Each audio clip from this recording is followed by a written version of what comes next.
Hello, everyone. I am so happy today because in this video, I'm not going to give you tips. I'm not going to give you advice or recommendations. We are going to hear from Elise Slaughter. I hope I pronounced your last name correctly. Elise? Yeah, well, good enough. Okay. Thi- Well, This is this is a part of being a foreigner because in Swedish it's Elise Slaughter, but it doesn't really work in any other language. So yeah, that okay. version is fine. Let me try that. Elise Slaughter. Much better. Okay, there you go. And Elise Slaughter is in Algarve, and she's going to share with us a little bit of her journey. I always like to bring real people who have done it and share the ups and downs because you have enough of me talking on this channel. You need sometimes some other people. So, welcome, Elise. Please share with us a little bit of something that no one else knows, just so we can get behind the curtains of who is Elise and what something curious about your life or something that no one else knows. Yeah, well, most people that meets me in my profession as a guide here in Algarve, they know that I love the nature and the back to basic and everything connected to this paradise. But I have a darker side, and Ooh. it's actually I'm a complete metalhead. I'm very much into heavy metal. So if you meet me in a bar with live music during a night, you might see a lot more leather on me. I have actually been a heavy metal writer for many years in Sweden. So yeah, Wow. that is Yeah. that is my dark secret. Wow. That's funny. I actually had a member of the Master You Move program who also was into heavy metal. And it's so interesting how we have these stereotypes, right? Yeah. And so like in the group, like, I never would imagine, like, well, what does classical music fan look like, or what does a jazz fan look like? So it's funny that you say that because I had some, reactions to someone sharing exactly that in the group. That's funny. Thank you so much. So, speaking about sharing, I'd love to hear your story. I know a little bit of it, but I don't know like details about how did you land in Portugal from Sweden into Portugal? Where were you in between? Tell us a little bit about your journey as a foreigner, as an expat, as an immigrant. You choose the name you want. Yeah. Yeah, I call myself expat often because it's an easy word to work with. I have more or less always in my life wanted to live in a country with less snow and freezing cold days than Sweden offers. So, but it took me 45 years to get there for different reasons. And when I divorced, I already had contact with a woman that I work with a little bit here in the Algarve. So I had been here visiting a couple of times and fell in love with the place. So I decided just to do this because I think it's so important to live our life now because we don't know how long we have. So many people that I meet say, "Oh yeah, when I retire, I'm going to do this and this and this," but you never know if you even got there. So I started to look into marketplace on Facebook for places to rent because this is actually where you find good places to rent in the Algarve. Everything is about Facebook here. It's crazy, but it is. You can't live without it. Everything is in the Facebook group. So I planned a 2-week trip and I booked 6 different places that I wanted to look at to rent. I booked meeting with a lawyer. I booked meeting with my accountant, and yeah, all the authority things. Mhm. And then I went here, had a lot of meeting, looked at places to live, decided where to rent, did all my NIF numbers, things like that. Started a Portuguese company. So everything was actually done in 2 weeks. And Mhm. this is one of my advices that it doesn't have to be that complicated to move to another country. Mhm. Only complicated if you think you can do everything yourself. Mhm. Got it.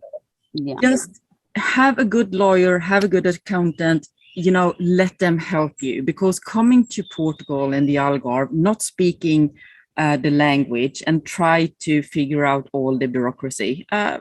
Moving abroad is not going to be that fun, to be honest. Yeah. So just make it simple. So yeah, that's what I did. Went home to Sweden, sold everything, packed my Volvo with whatever I could bring, and then I drove down here. There you go. Just Very brave. I just put the GPS on Algarve from Sweden, where I started, and avoid highways. So Okay. I drove on small roads through all Europe, and yeah. Wow. How long did that take? 4 days. Oh, not too bad. No. Yeah, that's great. That's great. And it's interesting you say that it's only complicated if you don't get help, like make it simple. Because in many of the situations that I've talked about moving abroad, I like to compare it to building a house. And if you're not in construction, if you don't know how to do it, you would never build a house yourself, right? No.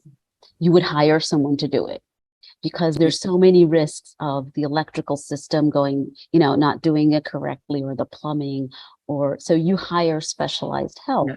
Unless you're in the business of building a house. Yeah. So and I agree. It actually makes the transition and the adjustment a lot easier, because you're not so stressed with these things that could be easily. And people think sometimes that it's so expensive, but they haven't even searched the prices. So no, and everything is it's what you have to relate to. To have a lawyer for some hours here compared to Sweden, for example, it's extremely cheap. Mm-hmm. And I guess that is a comparison to a lot of countries. But you also need to consider that a move abroad will cost some money. Mm-hmm. For me, I prioritize not to ship any kind of furniture or whatever. So the cost I have, what's connected to the more of the administrative things. Mm-hmm. So it's also prioritize, and all the time and stress and curses you will have if you don't get help. Trust me, it's worth every penny. Oh yeah, I totally agree. And in my moves, whenever possible, I also got help myself. So I totally agree. So you talked about getting help, and that was one piece of advice. What else would you advise or give tips to people who are looking to move to Portugal or to Algarve, which is where your area of where you live and where you work? What other tips or pieces of advice would you share here? I should say the most important when you're moving to the Algarve or anywhere is to be true to yourself. Mm-hmm. Think about what it's important to you. What kind of climate do you want to live in? Is it important to live on the beach, or is it okay to live a little bit away? Do you have children? What kind of school do you want for them? Because when you have this picture, and this is what you are very good to help people with also, because when you have that clear, it's so much easier to find your correct place. And many Americans, for example, who's moving to Europe and to the Algarve, for an American, Portugal is super tiny country, and the Algarve is even more super tiny area.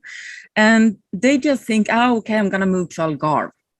Yeah, well, but Algarve have several different climate zones. Mm-hmm. There is such a diversity of nature, what kind of towns and services and whatever you want to have. So when you know a little bit more of what you want, make sure you come here before you even start looking at properties and explore the areas. So you find your spot, your climate zone, your area where you have that feeling that you're after, the service you want. And this has been my my passion since I moved here. I had another company when I moved here before, but then COVID came, and life went into trouble and I started over. And this grown to me because I've seen so many expats and talked to so many expats that has moved here. And after 1 or 2 years, they realize maybe we should have bought something over here instead. So this is my passion to take people around to hear what are they looking for, and then I'm take them to the areas and guide them, and they can see a little bit more of it. Of course, it's good to have a car to drive around yourself also without a guide, but it saves a little bit of time to have a guide first, and then the areas that you really feel is yours, you can have the car and do your own exploring. So because moving abroad is not only to move to a new house or anything, you're building a new life. And there is so many factors in this move. So I hope that people do the work before, so when they are here, they can just enjoy, because it's easy to enjoy this. Absolutely, absolutely. It's starting with the right mindset, with the right planning, and it's like building a house. You have to have a vision first. Is it a summer house? Is it a winter house? Is it a cabin? Is it a family house? Is it a bachelor pad? It's so the same thing. What is your vision for your life abroad? And then you create the blueprint, you plan. So that I couldn't agree more with you. And sorry, it just go ahead. An extra thing with what you're saying there, because often we have this dream of moving to the sun and the beaches and everything, and that dream is one thing. But when you're actually planning the move, and that's what I mean, be true to yourself, because this is not a long vacation. This is an everyday life. It's not just sitting in the balcony sipping wine. You're gonna build a life. So don't let this dream picture fool you, because there is more to it. Absolutely. It's going to be your new normal. Exactly. Exactly. So you were talking about how people should get help. How do you help people? So you mentioned that you now have a company where you help people with showing places and scouting trips. Share a little bit about how you help people go into this move with proper planning, and how can people reach you? I call my company Wow Guide Algarve, and it's because of the word my client says in the car all day long is wow. Because there are so many wow locations here. And what I do more or less is that I have an interview, often with Zoom, because often the person is still in United States or in Sweden or something, on planning a scouting trip here. And I do the interview, ask questions about what they are looking for, what kind of life they want to live. And then I set up a detailed program for 1 or 2 days, from pickup airport to drop off airport or whatever. And I take them to these areas and tell them also about the life here, all the practical thing. I can set up a lunch with a lawyer, for example. I have an American woman coming here next week, and I have arranged a dinner with Americans who already live here, so they can share their experience with her and she can ask some questions. So for me, it's showing locations and areas, but it's also to help people to understand the life here, understand the culture, the Portuguese way of doing stuff that is sometimes good and sometimes very annoying. So it's, this is what I do. I just want to make them one step further to the move.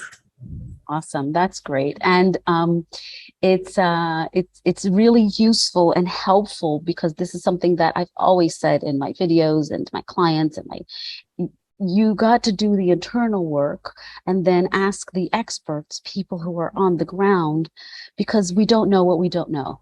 Yeah.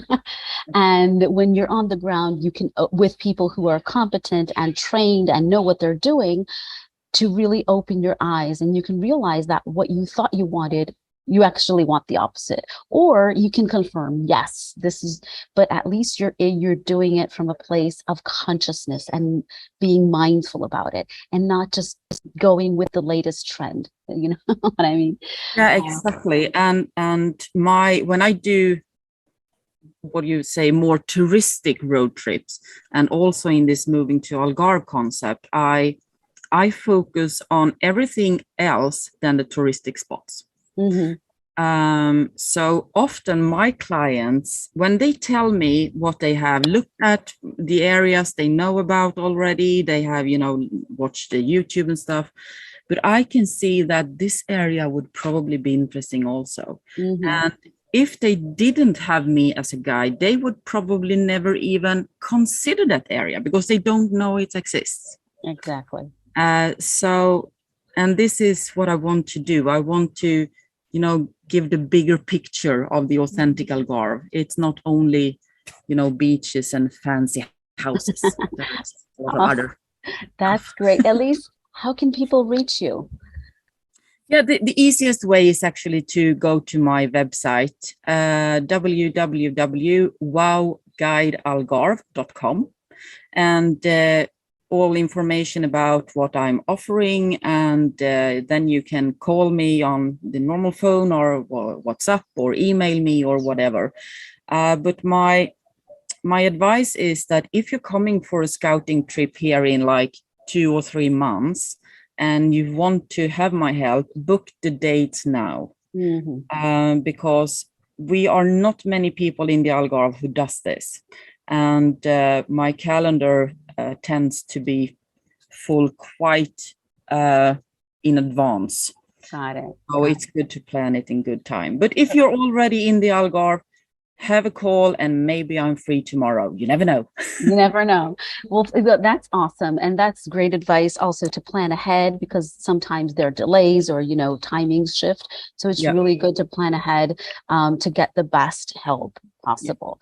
I will also include for everyone watching in the description box, Elise's contact information, the link to her website, so you can get in touch with her and get more info if the Algarve is one of the regions that you are interested in and you wanted to do it a search with consciousness and in a mindful, purposeful way, which is what I'm all about.